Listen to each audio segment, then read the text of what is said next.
A mensagem, querido, de hoje é: que tipo de refúgio Deus é? Que tipo de refúgio Deus é? Meus irmãos, no livro dos Salmos, é uma coletânea de 150 salmos escritos. Foram escritos em épocas diferentes, em períodos diferentes, escritos por autores diferentes. Mas eles foram muito bem organizados, muito bem agrupados, foram muito bem reunidos. E tudo indica que o saltério, que os 150 salmos são, na verdade, divididos em 5 livros. E que tenha sido Esdras, ou alguém que trabalhou com Esdras, que os organizou seguindo uma lógica. Porque Esdras era o grande escriba do Antigo Testamento. Esdras dedicava o seu coração aos escritos da lei do Senhor. E essa organização está clara na nossa Bíblia, em 5 livros. Vamos ver essas divisões rapidamente.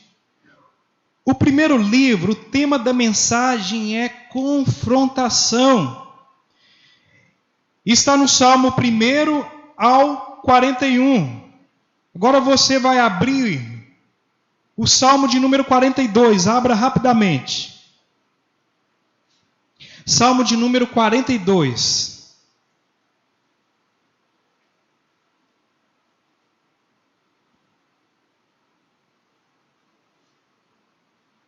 Esse segundo livro, o tema da mensagem é comunicação. Este período do Salmo de número 42 ao 72, a mensagem é comunicação, é o segundo livro. O terceiro livro, o tema da mensagem é devastação. Está no Salmo de número 73 a 89. Agora abra lá no Salmo de número 90.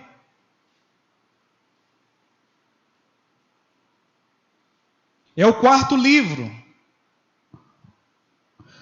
O tema da mensagem é amadurecimento. O Salmo de número 90 até o Salmo de número 106 é o quarto livro. E o quinto e último livro, o tema da mensagem é consumação, que vai do Salmo de número 107 ao 150. Meus irmãos, por que o Salmo 90 é um salmo muito importante? Tido por alguns estudiosos como o centro do saltério.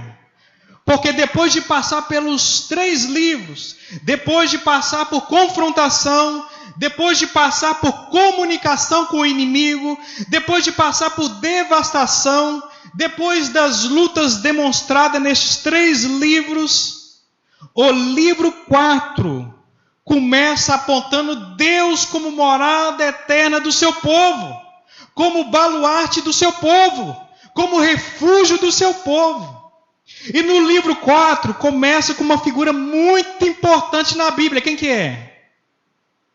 Começa com Moisés. Com quem? Moisés.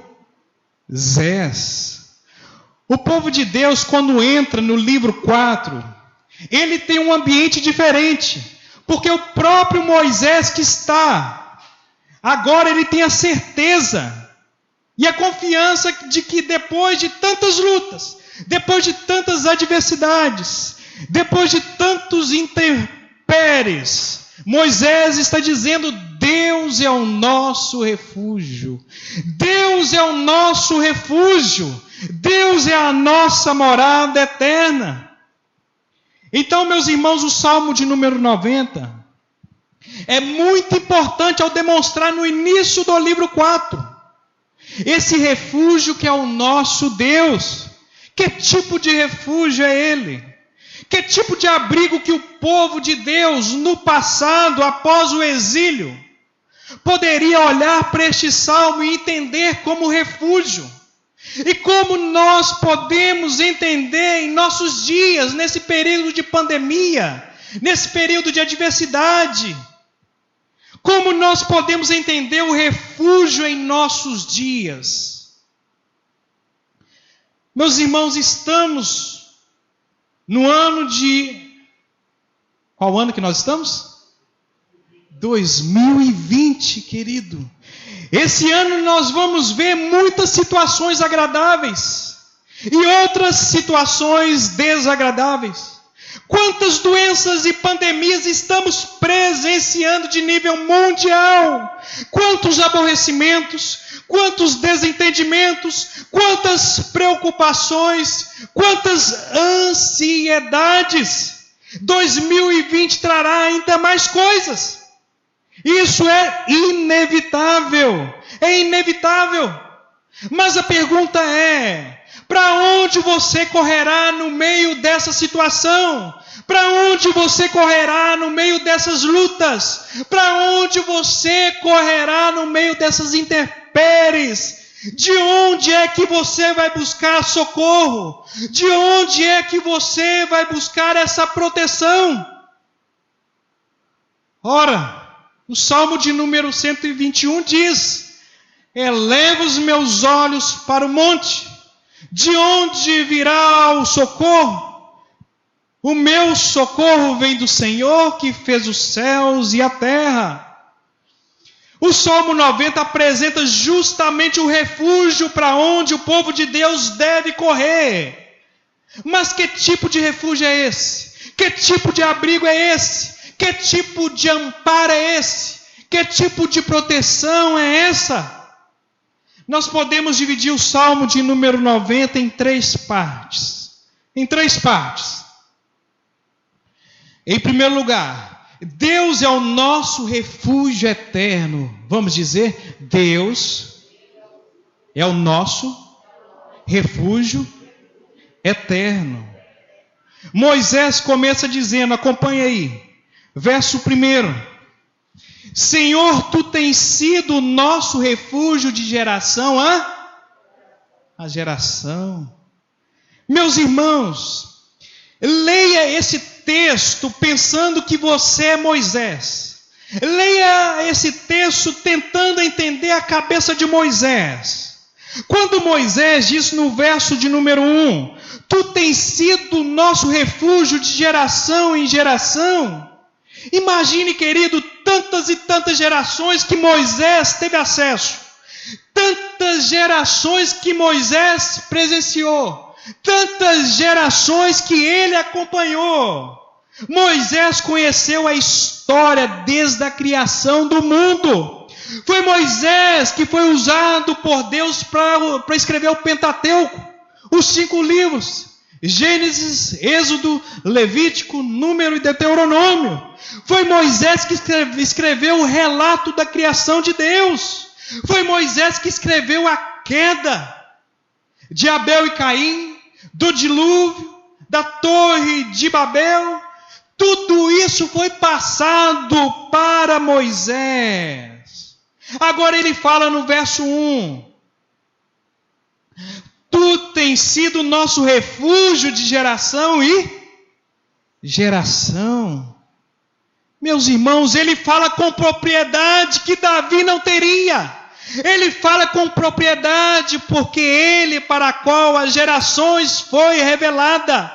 Ele conheceu muitas gerações. Ele conheceu as gerações de Adão e Eva, geração dos seus filhos Caim, Abel e Sete, geração na sequência Lameque, Noé e Sem, geração de Terá, o pai de Abraão, a geração de Abraão, Isaque e Jacó, a história de José do Egito. Quem está narrando essa história de José do Egito é o próprio Moisés. Até a sua chegada, a história do seu nascimento e tudo o que aconteceu ali no Egito. Meus irmãos, as primeiras gerações viviam 600 anos, viviam 700 anos. Você não precisava de muitos homens para contar as histórias. Você não precisaria. Eles viviam muito naquela época, querido. Imagine que você tivesse 700 anos. 700 anos. Estamos em qual ano? 2020. 700 anos para trás estaríamos, o pastor Mivaldeir, contador, 2020 menos 700? 1.300, não é? 1.300. Você teria visto o final da Idade Média. Você teria visto os pré-reformadores. Você teria visto e conhecido Lutero, Calvino. Você teria conhecido antes de Lutero João Hus, Savonarola. Você teria acompanhado o rei da Inglaterra, o rei Henrique VIII. Você teria conhecido aquela grande assembleia de Westminster. Imagine se você tivesse 700 anos. 700 anos. O fato é, meus irmãos, que muito provavelmente Abraão conheceu Noé. Noé conheceu Lameque. Lameque conheceu Adão. Se você pegar estes homens com 600 a 700 anos de história, você vai dar pulos na história, gigantescos. Pulos gigantescos na história. Preste atenção que Moisés teve a visão do mundo antes que os montes nascessem. Verso 2. Antes que os montes nascessem e se formasse a terra, e o mundo de eternidade a eternidade, Tu és Deus. Isso foi revelado a Moisés. E Moisés sabe que Deus tem sido Deus. Que Deus tem sido Deus desde aquele começo. Desde aquele começo. Então, Adão passou o conhecimento para Lameque. Lameque passou o conhecimento para Noé. E assim por diante. Estes homens viveram muito, muito, muito. E agora Moisés relembra essas gerações todas. Essas gerações todas de homens. E a sua conclusão é: Deus sempre, querido, Deus sempre foi o nosso refúgio. Deus sempre foi o nosso refúgio. Verso 1. Senhor, Tu tens sempre sido nosso refúgio de geração em geração. Moisés, ele deslumbra as cenas que foram dadas a eles antes da criação. E a sua conclusão é no final do verso 2. Tu és Deus. Tu tens sido nosso refúgio. Tu reduzes o homem ao pó e dizes: tornai filho dos homens. Moisés teve a visão de que o primeiro homem veio do pó, de que Adão foi criado do pó da terra. Moisés viu tudo isso. Moisés viu tudo isso. Moisés se lembra agora da criação do homem e possivelmente da sua queda. Possivelmente ele lembra da queda do homem. Foi ele quem registrou em Gênesis 3:19, que diz assim: até que tornes a terra, pois dela foste formado, porque tu és pó, e ao pó voltarás. Isso depois da queda. Então tudo isso está na cabeça de Moisés, quando ele diz no verso 3: tu reduzes o homem ao pó, e dizes: tornai filhos dos homens. E o verso 4, versículo 4, ele diz: pois 1000 anos aos teus olhos são como o dia de ontem que se foi, e como a vigília da noite. O verso 5, tu os arrastas nas torrentes, são como o sono, como a relva que floresce de madrugada. No verso 6, de madrugada vicede e floresce, à tarde murcha e seca. Moisés deslumbra a eternidade de Deus, e ele sabe que a nossa existência, querida, é muito curta. Ele diz no verso 4: pois 1000 anos aos teus olhos são como o dia de ontem, que se foi, e como a vigília da noite. Como a vigília da noite. Uma vigília da noite era 3 horas.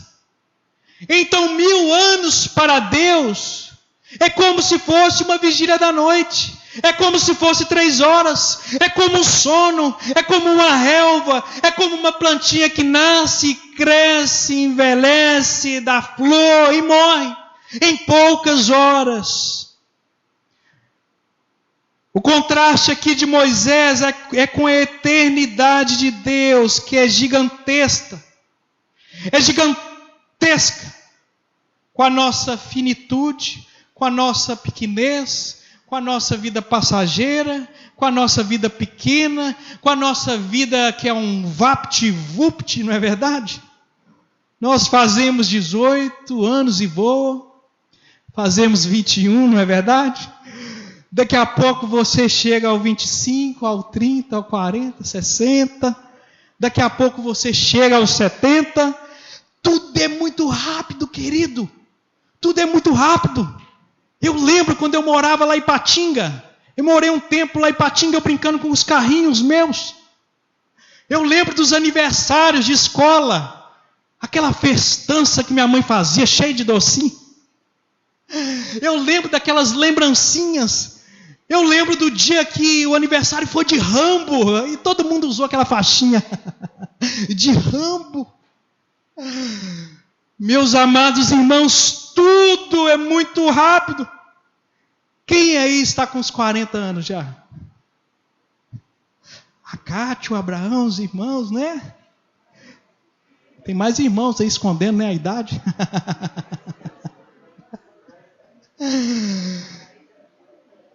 Querido, tudo passa muito rápido.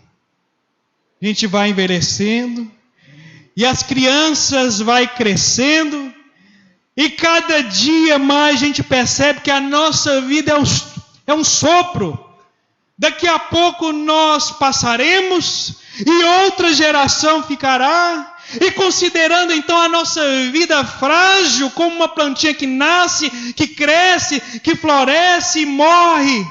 Meus irmãos, nós temos o nosso Deus refúgio eterno. Nós temos o nosso Deus abrigo eterno. Nós temos o nosso Deus amparo eterno. Nós temos o nosso Deus proteção eterna. Nós temos o nosso Deus de eternidade a eternidade. Louvado seja Deus. Portanto, que tipo de refúgio é este? É o refúgio eterno. O povo de Deus sempre pôde contar com Deus. As gerações vêm e vivem e passam. O nosso Deus sempre é refúgio. O nosso Deus é refúgio hoje. O nosso Deus será o refúgio dos nossos filhos, dos nossos netos, dos nossos bisnetos. Nós podemos confiar que o nosso Deus, Ele não muda de opinião como nós mudamos a toda hora. Ele é imutável. Ele é o refúgio de todas as gerações, querido. Em primeiro lugar, Ele é o refúgio eterno. Diga comigo, Ele é o refúgio eterno. Em segundo lugar, Ele é o refúgio de justiça. Diga comigo, Ele é o refúgio de justiça. O texto fala aí, acompanhe o verso 7 ao 9. Pois somos consumidos pela tua ira, e pelo teu furor conturbados. Diante de ti puseste as nossas iniquidades, e sob a luz do teu rosto, os nossos pecados ocultos. Este pedaço, querido, do Salmo mostra a ira de Deus, o furor de Deus sobre os nossos pecados. Quem sabe Moisés esteja pensando aqui na queda do homem no Éden, quando o homem desobedeceu a Deus, querendo igualar-se a Deus, quando ele mostra no versículo 7, os pecados aparecendo à luz do seu rosto, e os dias se passando embaixo da tua ira. Quem sabe Moisés esteja pensando aqui no dilúvio, quando o dilúvio foi consequência de algo pecaminoso, daquela geração pela ausência da Escritura. Porque quando a palavra de Deus estava sobre o povo, quando era escrita a palavra de Deus, ou melhor, a ausência da lei, porque quando a lei é escrita, há uma apaziguada no nível de maldade do mundo. Entretanto, antes da lei ser escrita por Moisés no Monte Sinai, Sinai, o mundo chegou a níveis tenebrosos, querido. A maldades terríveis, gigantescos, a ponto de Deus mandar o dilúvio. E Ele mesmo arrependendo de ter criado aquela geração, acabando com todos e salvando apenas uma família. Apenas uma família. Quem sabe Moisés esteja pensando aqui nisso, na ira de Deus revelada por conta do pecado. O que dizer da Torre de Babel? Aqueles descendentes de Caim, aqueles precursores da grande Babilônia, eles quiseram alcançar os céus, eles quiseram chegar às alturas, eles quiseram tornar-se célebres. Deus disse: espalhem-se pela terra. E o pessoal ali de Babel disse: vamos nos juntar, não vamos nos espalhar, vamos nos tornar célebres, vamos tornar famosos em nosso nome. Deus foi lá e confundiu a língua, e eles não se tornaram célebres. E Deus deu um nome irônico para eles, deu para eles o nome de Babel, que significa o quê? Confusão. Vocês são confusão. Deus confundiu a língua deles, e eles tiveram que obedecer à força. Eles tiveram que se dispersar, e eles se dispersaram pela terra, cada um com a sua língua, cada um com o seu idioma, obedecendo à vontade de Deus. Quem sabe Moisés esteja pensando aqui em Sodoma e Gomorra, quando não encontrou nem 10 pessoas justas, encontrou 4 pessoas consideradas justas. Uma morreu no caminho porque olhou para trás, e as 2 eram imorais. Das 4, na verdade, um apenas era justo, daqueles 4. Mas Deus destruiu aquelas 2 cidades por causa do pecado que veio à tona. E era grande o pecado. Moisés, irmãos, ele conhecia muitos exemplos de justiça divina. Por isso, quando ele escreve este salmo, falando sobre a justiça, falando sobre a ira de Deus, Moisés escreveu o verso 9 dizendo: todos os nossos dias se passam na tua ira, somos pecadores.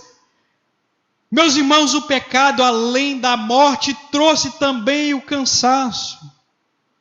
Adão já trabalhava antes da queda, mas depois da queda, ele passou a trabalhar cansado, com o suor do seu rosto, foi infligido sobre ele. Agora Moisés escreve aqui, possivelmente com seus 90 anos, o verso 10 ao 12. Os dias da nossa vida sobem aos 70 anos, ou em havendo vigor a 80 neste caso, o melhor deles é canseira e enfado, porque tudo passa rapidamente e nós voamos. Quem conhece o poder da tua ira e da tua cólera, segundo o temor que te é devido? Ensina-nos a contar os nossos dias, para que alcancemos coração sábio. Meus irmãos, os nossos dias passam voando. A sabedoria está nós contarmos os nossos dias, nós pensarmos e usarmos bem os nossos dias para honrar, para glorificar, para adorar, para bem dizer aquele que vive e reina para todo e todo sempre, o nosso Deus. Portanto, em segundo lugar, que tipo de refúgio é este? É um refúgio de justiça. O nosso Deus é um Deus justo. Os nossos pecados estão diante dele. O nosso Deus é refúgio de justiça. Em terceiro lugar e último, é um refúgio de misericórdia. Diga comigo, é um refúgio de misericórdia. Acompanhe, final do verso 13 ao 15. O salmista Moisés diz assim: volta-te, Senhor, até quando? Tem compaixão dos teus servos. Sacia-nos de manhã com a tua benignidade, para que cantemos de júbilos e nos alegremos todos os nossos dias. Alegra-nos por tantos dias quantos nos tens afligidos.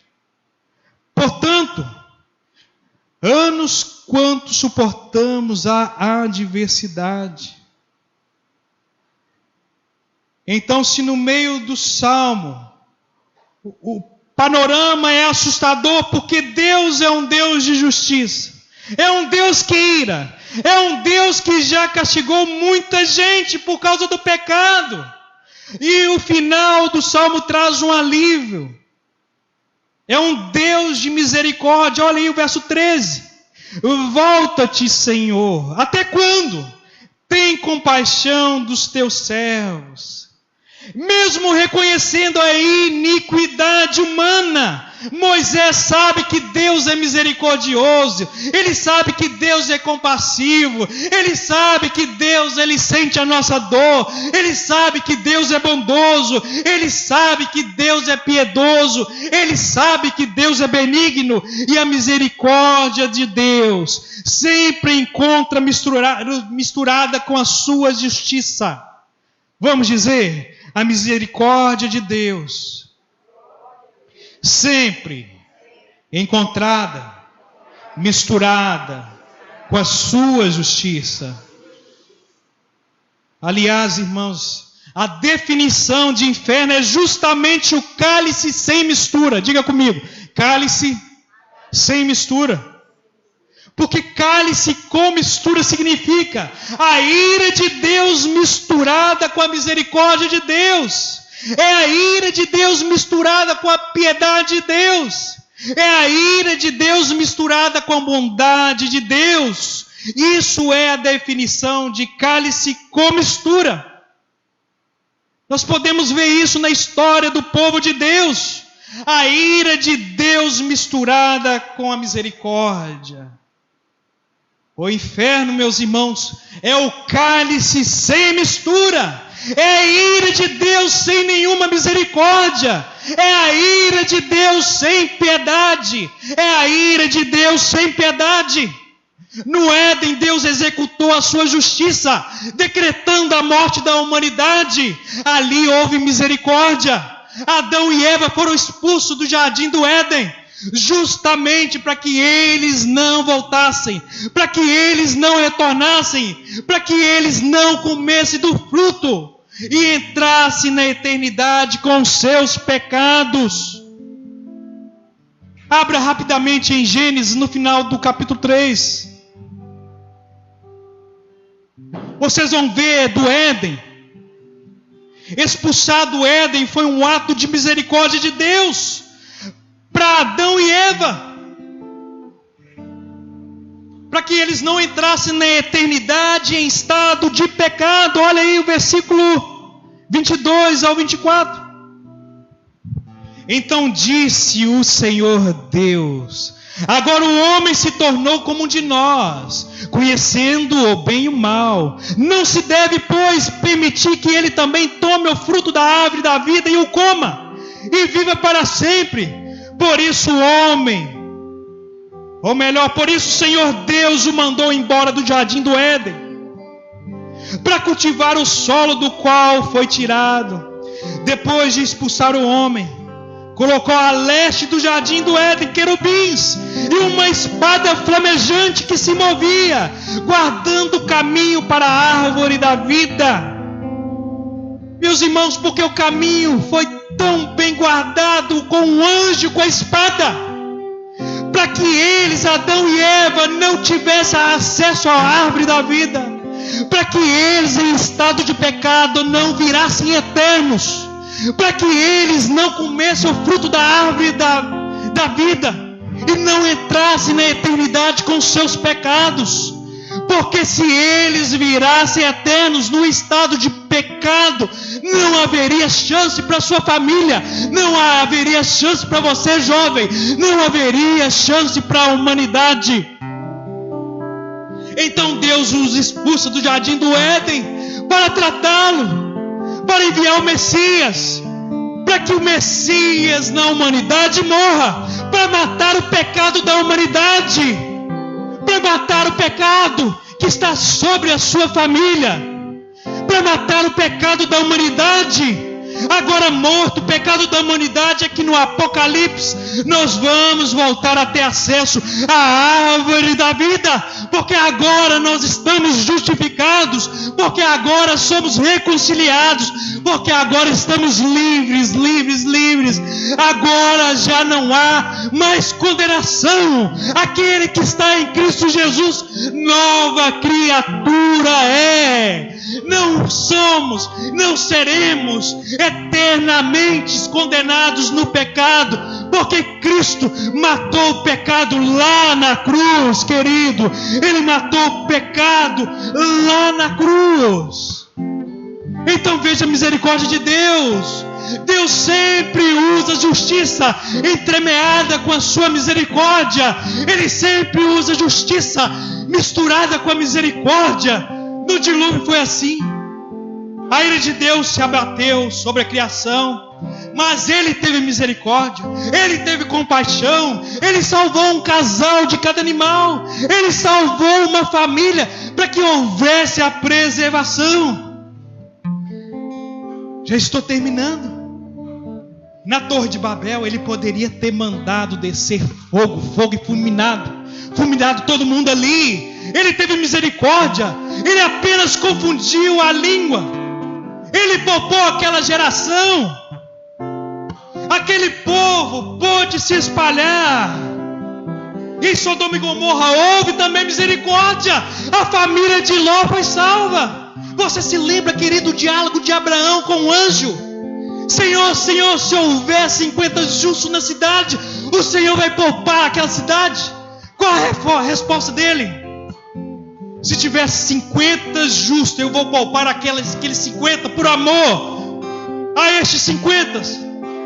Senhor, se tiver 50 menos 5, o próprio Deus em forma de anjo, Ele responde: se tiver 45, eu vou poupar a estes 45, a cidade inteira por causa dos 45. Senhor, se tiver 10, o próprio Deus diz: se tiver 10, eu poupo a cidade inteira por causa dos 10. O fato, meus irmãos, que não havia nem 10 irmãos, havia 4, e dos 4, Ló e a esposa e as 2 filhas.